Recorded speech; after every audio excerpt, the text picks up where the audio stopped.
Hello' everyone সকলোকে স্বাগতম আন এটা নতুন ভিডিঅ'লৈ। আজিৰ এইটো ভিডিঅ'ত আমি আলোচনা কৰিম ক্লাছ 7ৰ নতুন অসমীয়া পাঠ্যপুথিৰ অন্তৰ্গত 5 নম্বৰ পাঠ ভলুকা আৰু ভতুৱা নামৰ পাঠটো। আৰু এই পাঠৰ অন্তৰ্গত অনুশীলনীত যিমানখিনি প্ৰশ্ন উত্তৰ আছে আমি গোটেইখিনি অতি সুন্দৰকৈ আলোচনা কৰিম। চ' তোমালোকে ক্লাছটো স্কিপ নকৰাকৈ শেষলৈকে চাই থাকিবা। এইখন তোমালোকে দেখা পাইছা তোমালোকৰ 2026 বৰ্ষৰ বাবে অহা নতুনকৈ অসমীয়া কিতাপ উন্মেষ দ্বিতীয় ভাগ সপ্তম শ্ৰেণীৰ বাবে। ছাত্ৰ ছাত্ৰীসকল তোমালোকে যদি ডেইলি ফ্ৰী নোটছ পাব খোজা তোমালোকে এই ৰাইমনা ক্লাছেছ হোৱাটছআপ চেনেলটো ফ'ল' কৰিবা। ভিডিঅ'ৰ ডেছক্ৰিপশ্যনত লিংক দিয়া থাকিব। ডেইলি ক্লাছৰ লিংক পাবা এইটো হোৱাটছআপ গ্ৰুপত। ডেইলি ফ্ৰী নোটছ পাবা আৰু এক্সট্ৰা গোটেইখিনি একাডেমিক ইনফৰমেশ্যন ইয়াত পাবা। চ' সকলোৱে এতিয়া ফ'ল' কৰি দিয়া। এতিয়া অনুশীলনীৰ 1 নম্বৰত কি দিয়া আছে, তলত দিয়া প্ৰশ্নকেইটাৰ উত্তৰ লিখা। ক নম্বৰত আছে ভলুকা আৰু ভতুৱা কোন আছিল? উত্তৰ হ'ব ভলুকা আৰু ভতুৱা আছিল আইতাকৰ গাঁৱৰ দুটা কুকুৰ। ভলুকা আছিল ধোবাৰ ঘৰৰ আৰু ভতুৱা আছিল নাট্যশালাৰ চোতালৰ কুকুৰ। ঠিক আছে। এতিয়া খ নম্বৰ প্ৰশ্নত কি দিছে যে মথাউৰি চিঙতে উপমাৰ আইতাকহঁতৰ পৰিয়ালটো ক'ত আছিল? উত্তৰ হ'ব মথাউৰি চিঙতে আইতাকহঁতৰ পৰিয়ালটো তেওঁলোকৰ চাংঘৰৰ ওপৰত আছিল। এতিয়া ঘ নম্বৰ প্ৰশ্ন চৰকাৰে কিয় সতৰ্কতামূলক বাৰ্তা প্ৰেৰণ কৰিছিল? ইয়াৰ উত্তৰ হ'ব যে বতৰ বিজ্ঞান কেন্দ্ৰ আগজাননী অনুসৰি ধাৰাসাৰ বৰষুণ আৰু বানপানীৰ সম্ভাৱনা থকা বাবে চৰকাৰে সতৰ্কতামূলক বাৰ্তা প্ৰেৰণ কৰিছিল। এতিয়া ঘ নম্বৰ প্ৰশ্নত কি আছে যে উপমাহঁতৰ আইতাকে ভূমিকম্প আহোঁতে কোলাত কি লৈ ওলাই আহিছিল? ইয়াৰ উত্তৰ হ'ব যে উপমাহঁতৰ আইতাকে ভূমিকম্প আহোঁতে কোলাত ৰূপক বুলি ভাবি এটা গৰু লৈ ওলাই আহিছিল। ঠিক আছে। এতিয়া নেক্সট প্ৰশ্নত কি দিছে, 9 নম্বৰ প্ৰশ্ন চাংকি ইয়াক কি কামত ব্যৱহাৰ কৰা হয়? উত্তৰ হ'ব চাং হ'ল ঘৰৰ ভিতৰত কাঠ বা বাঁহেৰে সজা ওখ চাঙি বা মঞ্চ। ইয়াক বানপানীৰ সময়ত শস্য আৰু অন্যান্য প্ৰয়োজনীয় বস্তু সুৰক্ষিত কৰি ৰাখিবলৈ ব্যৱহাৰ কৰা হয়। মৰমৰ ছাত্ৰ ছাত্ৰীসকল তোমালোকে ৰাইমনা ক্লাছেছ ইউটিউব চেনেলটো যদি এতিয়াও ছাবস্ক্ৰাইব কৰা নাই ছাবস্ক্ৰাইব কৰি দিবা। তোমালোকে সদায়ে সুন্দৰ সুন্দৰ ক্লাছ পাই থাকিবা। আৰু ৰাইমনা ক্লাছেছ হোৱাটছআপ চেনেলটো ফ'ল' কৰিবলৈ নাপাহৰিবা, কাৰণ তাত তোমালোকে সদায়ে ফ্ৰী নোটছ পাবা। 6 নম্বৰত দিয়া আছে কৃত্ৰিম বানপানী সৃষ্টি হোৱাৰ কাৰণ কি? ইয়াৰ উত্তৰ হ'ব মানুহে যিয়ে তিয়ে জাবৰ জোঁথৰ পেলোৱাৰ ফলত নলা নৰ্দমাবোৰ বন্ধ হৈ পৰে। লগতে পাহাৰ কাটি ঘৰ সজাৰ ফলত মাটিৰ তললৈ নামি আহি নলাবোৰ বন্ধ কৰে। ইয়াৰ ফলতেই কৃত্ৰিম বানপানীৰ সৃষ্টি হয়। মনত ৰাখিবা এইখিনি বস্তু। এতিয়া আছে তোমালোকৰ 6 নম্বৰ প্ৰশ্ন যে গাঁৱৰ মানুহবোৰে ঘাইপথৰ দাঁতিত তম্বু তৰি কিয় থাকিবলগীয়া হৈছিল? ইয়াৰ উত্তৰ হ'ব বানপানীয়ে গাঁওবোৰ বুৰাই পেলোৱাৰ ফলত মানুহবোৰ গৃহহীন হৈ পৰিছিল। সেয়ে নিৰাপদ আশ্ৰয়ৰ বাবে তেওঁলোকে ওখ ঘাইপথৰ দাঁতিত তম্বু তৰি থাকিবলগীয়া হৈছিল। এতিয়া মৰমৰ ছাত্ৰ ছাত্ৰীসকল তোমালোকৰ অনুশীলনীত থকা 2 নম্বৰ দিছে যে ভাবা আৰু উত্তৰ লিখা। তলত কিছুমান প্ৰশ্ন দিয়া আছে, এইবাৰ ভাবি উত্তৰ লিখিব গৈছে। ছাত্ৰ ছাত্ৰীসকল তোমালোকে যদি মোৰ ক্লাছবোৰ ভাল পোৱা বুজি পাই আছা তোমালোকে কমেণ্ট কৰি জনাবা। ক নম্বৰ প্ৰশ্ন উপমা আৰু ভায়েকক দেখিহে মাক দেউতাক আৰু আইতাকৰ মুখলৈ পানী আহিল। ইয়াত মুখলৈ পানী আহ বাক্যাংশ কি বুজাইছে? এই বাক্যাংশটো তোমালোকৰ পাঠৰ পৰা উঠাই দিয়া হৈছে বাক্যটো। ইয়াৰ উত্তৰ হ'ব যে ইয়াত মুখলৈ পানী বাক্যাংশই অতি চিন্তা বা ভয়ৰ পিছত সন্তানক কুশলে দেখি মাক দেউতাকৰ মনলৈ অহা আশ্বাস বা শান্তি বুজাইছে। তাৰপিছত আছে এতিয়া খ নম্বৰ প্ৰশ্ন যে দুৰ্যোগ আহিলে বাঘে চাগে একেটা ঘাটতে পানী খায়। ইয়াত বাঘে চাগে একেটা ঘাটত পানী খায় কথাখিনি কি বুজাইছে? এইবোৰ বাক্য কিন্তু তোমালোকৰ পাঠৰ পৰা উঠাই নিয়া হৈছে।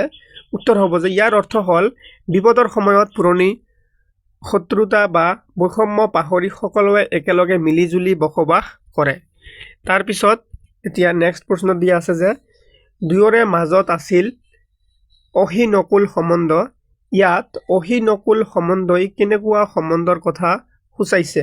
উত্তৰ হ'ব অহিনকুল সম্বন্ধই চৰম শত্ৰুতা বা ভীষণ বিবাদ থকা সম্বন্ধৰ কথা সূচাইছে।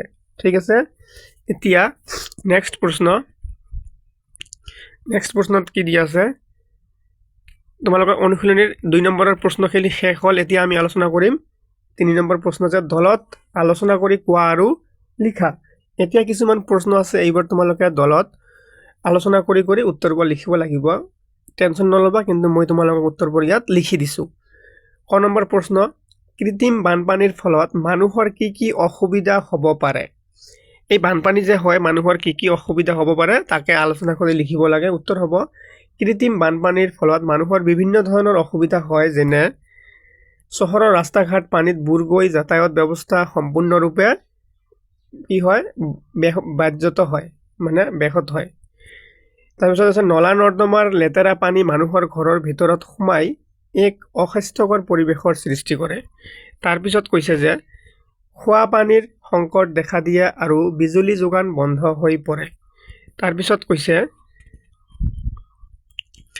ব্যৱসায় প্ৰতিষ্ঠান আৰু স্কুল কলেজ আদি বন্ধ কৰিবলগীয়া হয় এইবোৰ অসুবিধা পোৱা যায় বানপানী আহিলে খ নম্বৰ প্ৰশ্নত কৈছে যে প্ৰাকৃতিক বানপানীৰ ফলত গ্ৰাম্য অঞ্চলত কি ক্ষতি হয় উত্তৰ হ'ব যে প্ৰাকৃতিক বানপানীয়ে গ্ৰাম্য অঞ্চলত ব্যাপক ক্ষতি সাধন কৰে কি ক্ষতি সাধন কৰে আমাৰ গাঁও অঞ্চলত প্ৰথমটো হ'ল খেতি-বাতি সম্পূৰ্ণৰূপে নষ্ট হয় যাৰ ফলত কৃষকসকল আৰ্থিক নাটনিৰ সন্মুখীন হয় তাৰপিছতটো হ'ল যে গৰু মহ হাঁহ পাৰ আদি পোহনীয়া জীৱ-জন্তুৰ মৃত্যু হয় বা আশ্ৰয়হীন হৈ পৰে তাৰপিছত আছে বহুতৰে ঘৰ-দুৱাৰ বানপানীৰ সোঁতত উঠুৱাই নিয়ে বা ভাঙি নষ্ট কৰে তাৰপিছত আছে বিশুদ্ধ খোৱা পানীৰ অভাৱত মেলেৰিয়া কলেৰা আদি মহামাৰী সদৃশ ৰোগ বিয়পিব পাৰে তাৰপিছত নেক্সট প্ৰশ্ন পাঠত উল্লেখ থকা কাৰণ দুটাৰ উপৰি আৰু কি কাৰণত কৃত্ৰিম বানপানী হ'ব পাৰে পাঠত দুটা কাৰণ দিয়া আছে ইয়াৰ বাহিৰেও আৰু কি কাৰণত বানপানী হ'ব পাৰে উত্তৰ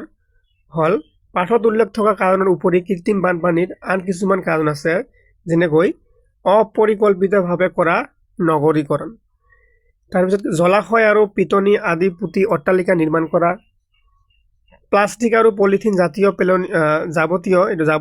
যাৱতীয় পেলনীয় বস্তু নলাত পেলাই পানী ওলাই যোৱা পথ বন্ধ কৰা নদী বা নলাৰ বুকু খন্দা বা পৰিষ্কাৰ নকৰাৰ ফলত পানী ধৰি ৰখাৰ ক্ষমতা কমি যোৱা এতিয়া হ'ল ঘ নম্বৰ প্ৰশ্নত কি কৈছে পাঠৰ এটা শিৰোনাম দিয়া আৰু নামটো কিয় দিলা তাৰ কাৰণ ব্যাখ্যা কৰা এই পাঠৰ এটা শিৰোনাম দিব কৈছে আৰু কিয় এই নামটো তোমালোকে দিলা ব্যাখ্যা কৰিব লাগিব উত্তৰ হ'ব যে পাঠৰ এটা বিকল্প শিৰোনাম হ'ব পাৰে যে প্ৰাকৃতিক দুৰ্যোগ আৰু সজাগতা এই পাঠখনিত আমাক যি বুজাইছে আমি এটা বেলেগ যদি নাম দিব খুজো পাঠত কি দিব পাৰিম যে প্ৰাকৃতিক দুৰ্যোগ আৰু সজাগতা এই নামটো দিব পাৰিম এই নামটো কিয় দিম এতিয়া ব্যাখ্যা কৰিব লাগে ব্যাখ্যা কৰিলে ইয়াৰ উত্তৰ কি হ'ব কাৰণটো হ'ল এই শিৰোনামটো দিয়াৰ মূল কাৰণ হ'ল পাঠত কেৱল ভলুকা আৰু ভতুৱা এইটো ভতুৱা হ'ব নামৰ কুকুৰ দুটাৰ কাজিয়াৰ কথাই কোৱা হোৱা নাই বৰঞ্চ বানপানী আৰু ভূমিকম্পৰ ধৰে প্ৰাকৃতিক দুৰ্যোগৰ সময়ত আমি কেনেকৈ সজাগ থাকিব লাগে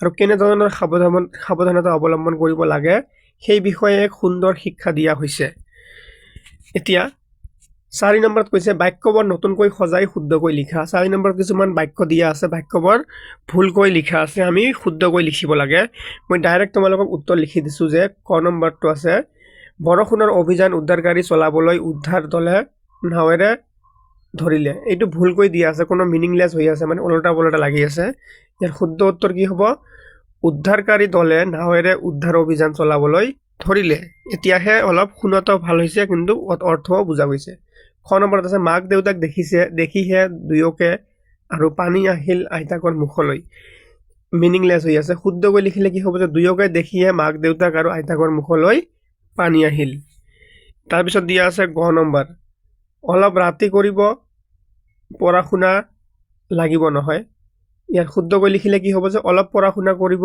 লাগিব নহয় তাৰপিছত ঘ নম্বৰত দিয়া আছে বিদ্যুৎ বিচ্ছিন্ন বিভাগে ৰাতিয়েই থৈছিল কালি সংযোগ কৰি ইয়াৰ শুদ্ধ কৰিলে কি লিখিব লাগিব যে বিদ্যুৎ বিভাগে কালি ৰাতিয়েই সংযোগ বিচ্ছিন্ন কৰি থৈছিল নেক্সট দিয়া আছে কি কুকুৰ আৰু আমাৰ ধেৰুৱা ভলুকা গাঁৱৰ দুটা ভতুৱা এইটো ভতুৱা হয় আছিল ইয়াৰ শুদ্ধ উত্তৰ কি হ'ব এইটো শুদ্ধকৈ লিখিলে হ'ব যে ভলুকা আৰু ভতুৱা আমাৰ গাঁৱৰ দুটা ধেৰুৱা কুকুৰ আছিল এতিয়া আমি ডাইৰেক্ট আলোচনা কৰিম 6 নম্বৰ তলত দিয়া বাক্যকেইটা পঢ়ি কোন প্ৰকাৰৰ বাক্য কাষৰ খালী বাকচত লিখা।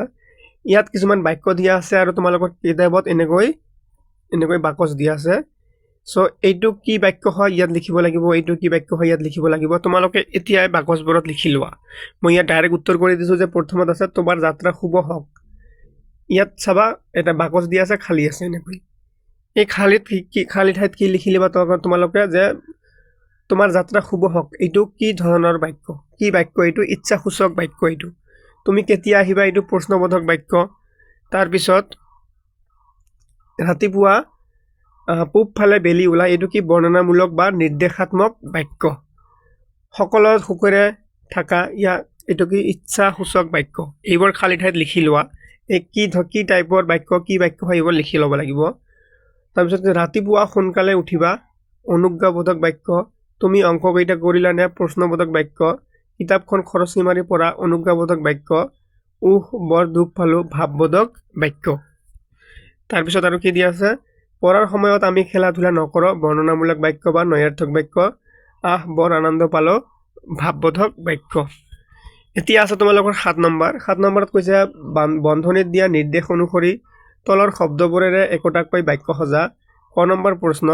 ইয়াত কি কৈছে? তলত এটা কি দিছে? বন্ধনীত দিয়া নিৰ্দেশ অনুসৰি তলত দিয়া শব্দবোৰে। ইয়াত এটা শব্দ দিয়া আছে আৰু এই বন্ধনীত এটা কি দিয়া আছে? নিৰ্দেশ দিয়া আছে।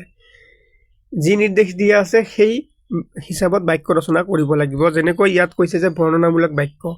এই শব্দৰে এটা বৰ্ণনামূলক বাক্য বনাব লাগিব। বনালে কি হ'ব? ডাইৰেক্ট উত্তৰ কৰি দিছে যে চৰকাৰে বানপানীৰ বাবে আগতীয়া সতৰ্কতা জাৰি কৰিছে। এইটো হ'ল কি বৰ্ণনামূলক বাক্যৰ এটা উদাহৰণ।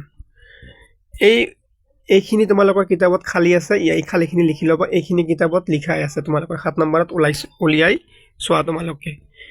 খ নম্বৰত দি আছে কোন। এইটো আমি এই কোন শব্দটোৰে এটা কি প্ৰশ্নবোধক বাক্য সজাব লাগে। কি বাক্য সজাব লাগে তাত কিন্তু দিয়া আছে প্ৰশ্নত। এতিয়া অসমৰ বৰ্তমানৰ মুখ্যমন্ত্ৰী কোন? হৈ গ'ল, ইজি একেবাৰে। গ নম্বৰত দি আছে আহা। ইয়াৰ কি বাক্য সজাব লাগে? অনুজ্ঞাবোধক বাক্য সজাব লাগে এই আহা শব্দটোৰে। বলা আমি সকলোৱে মিলি খেলিবলৈ যাওঁ আহা। তাৰপিছত কি আছে? ঘ নম্বৰ। ঘ নম্বৰত কি দিছে? ঈশ্বৰ। অনুজ্ঞাবোধক বাক্য। হে ঈশ্বৰ সকলোৱে সুমতি দিয়া। নেক্সট দি আছে কি? ভাৱবোধক বাক্য। গৰমত আজি থাকিবই পৰা নাই। এতিয়া আছে তোমালোকৰ 9 নম্বৰ প্ৰশ্ন। 9 নম্বৰত কি কৈছে? পাঠত থকা জুৰীয়া শব্দৰে খালী ঠাই পূৰ কৰা।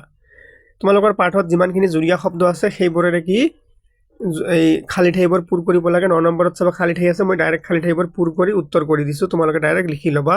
ক নম্বৰত দিছে মানুহে জিনয়ে তিনয়ে জাবৰ জোঁথৰ পেলায়।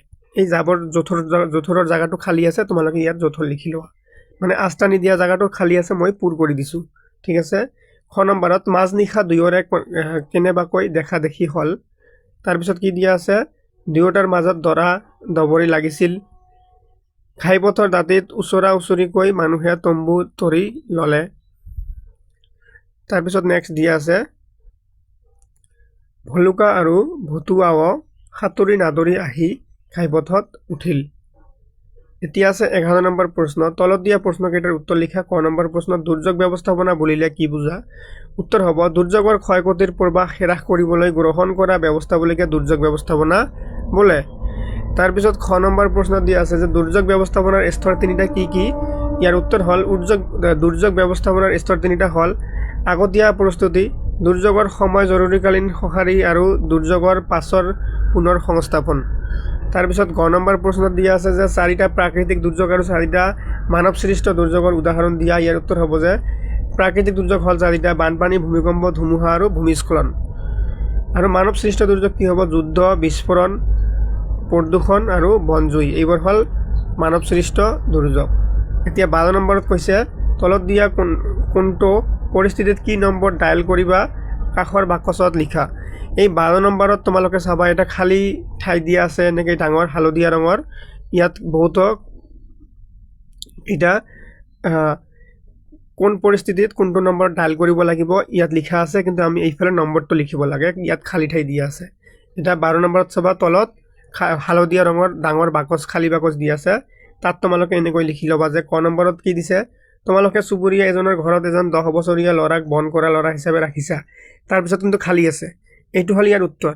এতিয়া ক'ত কল মানে ফোন কৰিব লাগিব, 1098 এই নম্বৰটোত ফোন কৰিম। এনেকুৱা ধৰণৰ পৰিস্থিতিত এই নম্বৰটোত ফোন কৰিব লাগিব। তাৰপিছত খ নম্বৰত কি দিয়া আছে, ৰাস্তা নিৰ্মাণৰ কাম কৰি থকা শ্ৰমিক এজনে প্ৰখৰ ৰ'দ সহ্য কৰিব নোৱাৰি ঢলি পৰিল। এনেকুৱা পৰিস্থিতিত ক'ত কল ফোন কৰিব লাগিব, আমাক 108 বা 102 নম্বৰত ফোন কৰিব লাগিব। ঠিক আছে, এই কোন সময়ত কি ক'ত ফোন কৰিব লাগিব এইটোৱে লিখিব লাগে। এইখিনি কিন্তু তোমালোকৰ বাকচত লিখা আছে, কিন্তু এই নম্বৰটো লিখিব লাগে খালী ঠাইত। গ নম্বৰত দি আছে, তোমালোকৰ কাষৰ ঘৰত চোৰে খিৰিকী ভাঙি সোমাবলৈ ধৰাটো তুমি মনে মনে দেখিলা, তেতিয়া কি কৰিবা, 100 নাইবা 112 নম্বৰত ফোন কৰি দিবা। তাৰপিছত ঘ নম্বৰত এঘৰত গেছৰ চিলিণ্ডাৰৰ বিস্ফোৰণ হ'ল, তেতিয়া কি কৰিবা, 101 নম্বৰত ফোন কৰিবা। নেক্সট দি আছে, প্ৰবল বৰষুণৰ ফলত তোমালোকৰ ওচৰৰ পাহাৰখনত ভূমিস্খলন হৈছে, তেতিয়া কি কৰিব লাগিব, 112ত ফোন কৰিব লাগিব। তাৰপিছত এতিয়া আছে 13 নম্বৰ প্ৰশ্ন। 13 নম্বৰ প্ৰশ্নত কি কৈছে দেখাচোন। 13 নম্বৰ প্ৰশ্নত কৈছে যে জৰুৰীকালীন মোনাত কি কি সামগ্ৰী ৰাখিব লাগে। ইয়াৰ উত্তৰ হ'ব, জৰুৰীকালীন মোনাত প্ৰয়োজনীয় ঔষধ, শুকান খাদ্য, খোৱা পানী, টৰ্চ লাইট, ৰেডিঅ', বেটাৰী, গুৰুত্বপূৰ্ণ নথিপত্ৰ, নগদ ধন আৰু প্ৰাথমিক চিকিৎসাৰ সঁজুলি ৰাখিব লাগে। ঠিক আছে, এইখিনিতে এই তোমালোকৰ 5 নম্বৰ পাৰ্টটো আমি আলোচনা কৰি শেষ কৰিলোঁ। আশা কৰিছোঁ সকলোৱে বুজি পাইছা। ৰাইমনা ক্লাছেছ ইউটিউব চেনেলটো ছাবস্ক্ৰাইব কৰি লাইক কমেণ্ট কৰি ক্লাছবোৰ শ্বেয়াৰ কৰি দিবা, আৰু তোমালোকে এই হোৱাটছএপ চেনেলটো ছাবস্ক্ৰাইব কৰিবলৈ নাপাহৰিবা। ইয়াত তোমালোকে ডেইলি ফ্ৰী নোটছ পাবা। ঠিক আছে, চ' এইখিনিতে 5 নম্বৰ পাৰ্ট ভলুকা আৰু ভতুৱা নামৰ পাৰ্টটো আমি সামৰি মাৰিলোঁ। ধন্যবাদ।